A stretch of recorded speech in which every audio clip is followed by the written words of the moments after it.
Land Rover Defender 3.0 diesel 110X variant కొనాలనుకుంటే మీ monthly budget ఎంత ఉండాలో తెలుసుకుందాం. పదండి, ఈ డిఫెండర్ 3.0 డీజిల్ 110X షోరూమ్ ధర 1,37,90,000 రూపాయలు.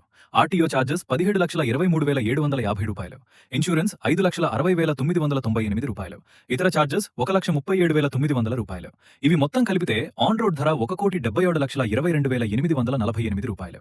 ఆర్థికంగా సరైన నిర్ణయం కోసం 20% డౌన్ పేమెంట్ తీసుకుందాం. అంటే 34,24,570 రూపాయలు డౌన్ పేమెంట్ కట్టాలి.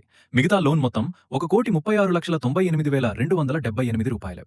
5 సంవత్సరాల కాలపరిమితి, 9% వడ్డీ రేటుకు మీ నెలసరి ఈఎంఐ సుమారుగా 2,84,000 రూపాయలు వస్తుంది. అంటే 5 సంవత్సరాల తర్వాత మీరు మొత్తం సుమారుగా 1,70,40,000 రూపాయలు చెల్లిస్తారు. అందులో దాదాపు 33,42,000 రూపాయలు వడ్డీ ఉంటుంది. కాబట్టి ఈ కార్ కొనాలంటే మీ నెలసరి జీతం కనీసం 14,20,000 రూపాయలు ఉండాలి. ఈఎంఐ 20% నియమం ప్రకారం. నెక్స్ట్, ఏ car full EMI break down చూడాలనుకుంటున్నారు? కామెంట్లో చెప్పండి. ఇలాంటి కార్ బడ్జెట్ వీడియోస్ కోసం టాక్ వాయిస్ ఛానల్ ని ఇప్పుడే సబ్స్క్రైబ్ చేయండి.